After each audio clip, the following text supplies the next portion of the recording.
शांति पाठ एक वैदिक मंत्र है, यजुर्वेद का मंत्र है, जिसे विभिन्न अवसरों पर जिसका पाठ किया जाता है। द्यौ शांति, अंतरिक्ष गुम शांति, पृथ्वी शांति, राप शांति, ऐसी करके मंत्र है। और तो आज हम उस मंत्र का जो अर्थ है उसका अनुसंधान करने का प्रयास करते हैं कि ये शांति क्या है जिसकी कामना यजुर्वेद में की गई है। हजारों वर्ष पूर्व जिसकी संबंध में मंत्र में जो एक बहुत महत्वपूर्ण विचार रखा गया है। तो शांति क्या है? शांति वास्तव में प्रसन्न होना। शांति का मतलब क्या होता है? सुखी होना, प्रसन्न होना, स्थिर हो जाना, यानी धीरज, निश्चल हो जाना। जैसे आश्रम, शांत आश्रम पदम, आश्रम मौन है, शांत है, निस्तब्ध है, वहाँ पर नीरवता है, तो इसको बोलते हैं वो शांत है। अशांतस्य कुतो सुखम, क्योंकि अशांत को तो सुख नहीं होता। जिसका मन अशांत है या पृथ्वी पर अशांति है, विप्लव है, या जल में अशांति है, ज्वार आ रहे हैं, बहुत बड़े बड़े तो जल प्लावन हो रहा है, बहुत बड़े बड़े झंझावात हैं पृथ्वी पर, या लोगों की मन स्थिति इतनी बिगड़ी हुई है कि चारों तरफ विप्लव हो रहे हैं, तब हमें शांति का एक अर्थ समझ में आता है जो हमारे पूर्व ऋषियों ने उसकी कामना की है। तो यहाँ पर किन किन स्थानों पर और किन किन चीज़ों में शांति के संबंध में कहा गया है, तो उसमें कहा उन्होंने कि द्यौ शांति। तो द्यौ लोक क्या है? ये द्यौ कहाँ है, किस स्थान को कहते हैं? तो जहाँ सूर्य का प्रकाश है, सूर्योदय जहाँ होता है, उसको उन्होंने द्यौ कहा, द्युलोक कहा। अंतरिक्ष गुम शांति, तो द्यौ में शांति हो, और अंतरिक्ष लोक में, अंतरिक्ष है उस कहते हैं जहाँ पर तारागणों का प्रकाश है, उस स्थान को कहते हैं अंतरिक्ष। तो वहाँ पर शांति हो।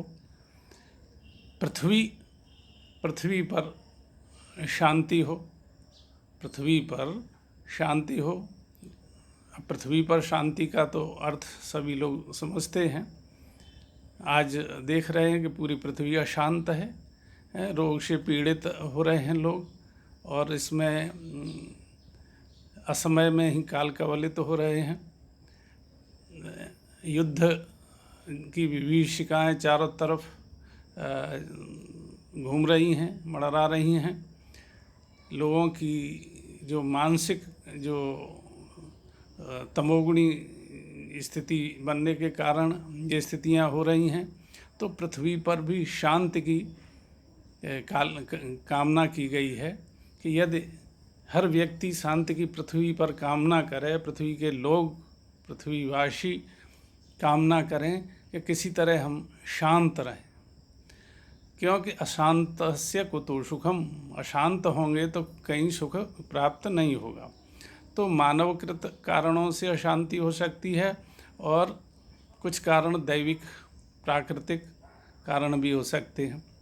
तो द्यौ शांति, अंतरिक्ष गुम शांति, पृथ्वी शांति, आप शांति, जल में शांति हो, और औषधय शांति, हमारी औषधियाँ भी शांत हों, प्रसन्न हों। औषधियाँ बहुत जीवनोपयोगी औषधियाँ नष्ट हो गई, ख़त्म हो गई, समाप्त हो गई, उन्हें उचित वातावरण नहीं मिला, उन्हें शुद्ध जल, वायु और जो तेज है वो नहीं मिला, इसीलिए वो नष्ट हो गई उनकी, या फिर जो पैदा भी हैं उनमें वो जीवनी शक्ति नहीं रही। इसीलिए कभी कभी कहते हैं कि आयुर्वेद उस तरह से तत्काल लाभ नहीं दे पा रहा है जो कभी दिया करता था। उसमें जो जीवनी शक्ति थी, जीवनदायिनी शक्ति थी। तो कामना की गई है कि हम औषधियों को भी स्वस्थ रखें, प्रसन्न रखें, खुश रखें, उनको भी अच्छा वातावरण मिले और उनमें उनका जीवन भी रहे इस धरती पर, वो नष्ट न हो जाएं। तो ये कामना की वनस्पतय शांति, वनस्पतियों में भी औषधियों में शांति हो। वनस्पतियों में ये धान है, गेहूँ है, चना है, जौ है इत्यादि जो धान्य हैं वो सभी आते हैं, तो वो भी दूषित न हो। आज वो भी कलुषित हो रहे हैं, भिन्न भिन्न तरह के जो उनमें जो चीज़ें डाली जा रही हैं, उसमें जो उनका जो नेचुरल जो उनका तरीके थे, जो प्राकृतिक उनके तरीके थे, उनसे हट कर के हमने जो उनमें जो मिलावट की है, उससे उनका भी स्वरूप बिगड़ गया है और उनमें भी जो जीवनी शक्ति है, जीवनदायिनी शक्ति है, तो उसके लिए भी ये कामना की गई थी कि ये भी पुष्टिकारक हों, ये भी शांत हों, इनमें भी बल रहे, इनसे भी जो तेज आएगा, तो वनस्पतियाँ हमारी शांत रहें, फल हैं, वृक्ष हैं, ये सभी जो है इनकी भी बड़ी अपनी उपादेयता रही है। तो उस समय ये यजुर्वेद का जो ऋषि है वो कामना करते हैं कि ये सदा इनमें शांति स्थापित रहे और विश्वे देवा शांति, वनस्पति भी शांत रहें और विश्वे देवा यानी विश्व को संचालित करने वाली शक्तियाँ सात्विक भाव में हों, अपने अच्छे भाव में हों, जिससे कि पृथ्वी पर शांति स्थापित हो सके। ये यदि कलुषित शक्तियाँ यहाँ पर पैदा न हों तो ये कहा गया कि विश्वे देवा यानी वो शक्तियाँ जो इस पृथ्वी का संचालन करती हैं, या जो देवतुल्य जो शक्तियाँ हैं, जो अपनी अंतः प्रेरणा देती हैं लोगों में, अच्छे सद्भाव जो भीतर प्रेरित करती हैं, भावनाएं जगाती हैं, वो उनमें शांति हो। उनमें शांतिर ब्रह्म शांति, ब्रह्म से मतलब ब्रह्म तो स्वयं शांत है।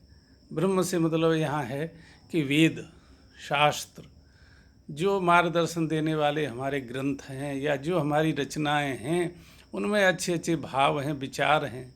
अब वेद उनमें शांति क्यों नहीं है?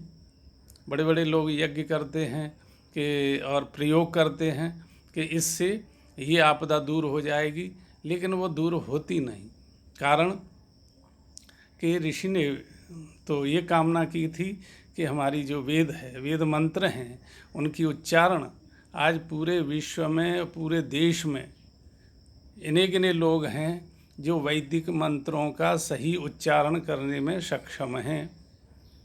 उदात्त, अनुदात्त, स्वरित और जो विभिन्न पाठ होते थे, घन पाठ, जटा पाठ, मुंडी पाठ, शिखा पाठ, संहिता पाठ में जो भी अनेक कई तरह के पाठ होते थे, तो उन पाठों की जो परंपरा रही है वो श्रुति परंपरा थी। वो गुरु से सुन कर के जो है उस ध्वनि का ज्ञान होता था और वो उसके अंतर में उसका शरीर भी उसी तरह का तैयार किया जाता था वेद की जो विभिन्न योग की विधियों से, और आश्रम में रह कर के शांत वातावरण में, जिसकी अभी हम चर्चा कर रहे हैं, एकदम निस्तब्ध वातावरण में और बिना किसी चिंता के निर्मल मन से शिष्य और निर्मल मन से गुरु उसको देता था। तब वो मंत्र उचित आरोह अवरोह के साथ और स्वर के साथ वो थे वो फलीभूत होते थे और वो योग की विधि या योग का जो प्रयोग है वो सफल होता था और फलदायी होता था, लोगों के लिए सुखदायक होता था। तो उसके लिए भी शांति की बात की गई और ये भी कहा गया कि वो शांति हम सभी को प्राप्त हो और शांति को भी शांति प्राप्त हो। शांति अपने सही स्वरूप में अवस्थित रहे, शांति भी अपने सही स्वरूप में अवस्थित रहे पृथ्वी पर, ये कामना भी की गई है। क्योंकि यदि शांति रही तो सब कुछ रहेगा इस पृथ्वी पर, जल भी रहेगा और तेज वायु सब कुछ यहाँ पर सब कुछ रहेगा, वनस्पतियाँ रहेंगी, औषधियाँ रहेंगी। हाँ, तो ये और लोगों की जो मनोदशा है वो भी शांत रहे, तो ये कामना इसमें की गई है। तो हमें इन मंत्रों के द्वारा यजुर्वेद के पाठ में इसका विशेष महत्व है और इस ओर हमारे अनुसंधान की, जैसे बड़े खुशी की बात है कि आयुर्वेद पर बहुत अच्छा खोज हो रही हैं, अनुसंधान हो रहे हैं, उनके प्रयोग हो रहे हैं और लोग उसकी ओर मुड़ भी रहे हैं। लेकिन इसके लिए भी वैदिक जो प्रयोग हैं, उन वैदिक प्रयोग जो ऋषि मुनियों की बहुत बड़ी उपलब्धि और देन है हमारे लिए, उसके लिए भी अनुसंधान की परम आवश्यकता है और उसके लिए हमें संस्कृत का अध्ययन अध्यापन विधिवत आरंभ करना होगा, क्योंकि अब वो जो एक पीढ़ी है वह भी धीरे धीरे समाप्ति की ओर है। यदि हम जागृत होकर और उनकी उपस्थिति में हमने इसका सही वेद मंत्रों का अर्थावगाहन नहीं किया और इनकी जो वेद के जो प्रयोग थे, अनुप्रयोग थे और जो उनकी विस्तृत विधियां थीं वो बिल्कुल विज्ञान के आधार पर थीं। उसमें जो सूत्र साहित्य है उसमें किस तरह से यज्ञ की वेदी बनेंगी, किस तरह से यज्ञ के अनुष्ठान होंगे, बहुत और कैसे फिर उसका उच्चारण होगा, तो तदनुसार ही जो है वो शांति का तात्पर्य यहाँ पर यही है कि वो अपने सही स्वरूप में, उसमें कोई विक्षोभ पैदा करके, उसमें कोई डुप्लीकेट नहीं चलता, उसमें कोई विक्षोभ नहीं होना चाहिए। यदि विक्षोभ हुआ तो वो जो उसमें कहा गया है कि वो यदि उसका गलत प्रयोग हुआ, गलत तरीके से उसका उच्चारण हुआ तो यजमानम हिनस्ति, तो वो यजमान को भी हानि पहुंचाएगा, मार देगा, ख़त्म कर देगा। और यदि एक शब्द सम्यक ज्ञाता सुप्रयुक्त स्वर्गलोके कामधुग् भवति, लेकिन कोई एक ही शब्द यदि सही तरीके से जान लिया जाए, अच्छी तरह से उसका हम प्रयोग जान जाएं, सीख जाएं, समझ जाएं, तो बहुत बड़ी उपलब्धि हो सकती है, हमारे बहुत बड़े उच्च स्तर को हमें प्राप्त करा सकता है। ओम शांति।